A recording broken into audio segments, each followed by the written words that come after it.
My mother-in-law gave me a red Mercedes for my birthday, but what I found inside made my hands shake. I was working at my desk when Richard came home. He smiled and said his mom had a surprise for my birthday. I forced a smile. Beverly never truly liked me. She acted nice, but I always felt judged. On my birthday, friends and family filled our apartment. At 3, the doorbell rang. Beverly stood there, dressed fancy, holding car keys. Outside, a red Mercedes-Benz waited. Everyone clapped. I smiled and said thank you, but inside, I felt nervous. A week passed. Richard asked why I hadn't driven it. I kept making excuses. Finally, one quiet evening, I took the keys and went downstairs. I opened the door, but what I saw was shocking. I sat inside the red Mercedes for the first time. The leather smell hit me the moment I opened the door. It was sharp and almost overwhelming, like someone had tried to cover something up with that new car scent spray. I sat still for a moment, my hands on the steering wheel. It was smooth, almost too smooth, like it hadn't been used in a while. The seats were stiff, barely broken in. I inserted the key and turned it slowly. The engine came to life, but something didn't feel right. The sound was off. It was louder than it should have been for a luxury car. Not a roar, but more like a deep, uneven rumble. And then the wheel began to shake, just a little. Not enough to be obvious, but enough to feel. My heart started to pound. I closed my eyes and took a breath. Maybe it was just sitting idle for too long, I told myself. Maybe it needed a short drive to smooth out. But I couldn't ignore the strange tension crawling over me. The same feeling I had when Beverly smiled too wide. When her words were sweet, but her eyes were cold. I turned on the dashboard screen, not sure why. Maybe I was just trying to distract myself. That's when I saw something that made my hands stop moving. There was already a saved profile. B. Wilson. I stared at the name, my chest tightening. Beverly's last name was Wilson. I never set up the car. I had never even driven it. So, why was her name already programmed into the system? I tapped the screen and opened the settings. My stomach sank. It wasn't just her name, it was everything. A full profile had been set up, with preferences for seat position, mirror angles, and audio controls. But more than that, there were logs. Travel history. Voice recordings. Yes, voice recordings. The car had been set to record in cabin audio, and those recordings had been synced to a phone number. I tapped deeper, checking the details. The number was saved as a contact. Beverly Wilson. She had been listening to us. I didn't move. My heart was pounding so hard I could hear it in my ears. I kept scrolling, checking the system logs. Not only were there recordings, but also GPS tracking. Every address the car had visited. Every stop. All sent directly to her. This wasn't a gift. This was surveillance. I sat there, frozen. My hands were shaking now. Slowly, I backed out of the settings and clicked on another menu.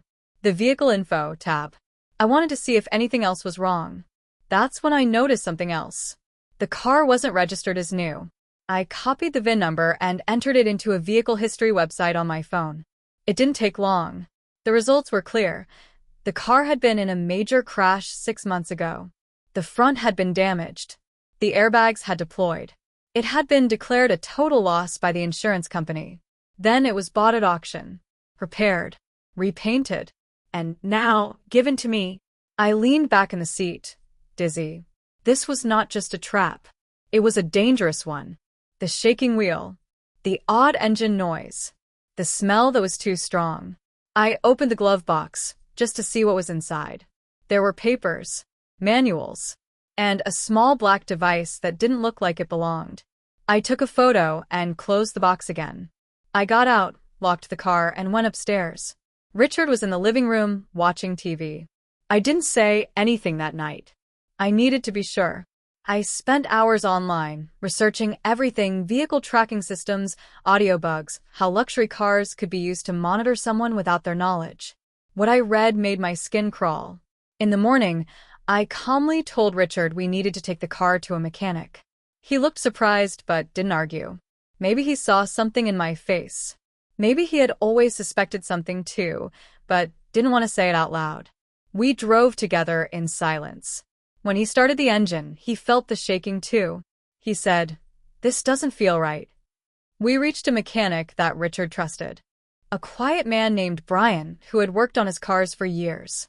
We left the car with him and waited in the lobby. I kept my hands folded in my lap, trying not to show how tense I was. An hour later, Brian came out. His face was serious. "I don't know where you got that car," he said, "but it's not safe. It's been patched together. The frame is bent. Whoever fixed it up didn't do it right." Richard frowned. "What about electronics?" Brian nodded slowly. "That's the weird part. There are extra wires under the dashboard. And two small devices that shouldn't be there. One was under the driver's seat. The other behind the air vents. I think they're microphones.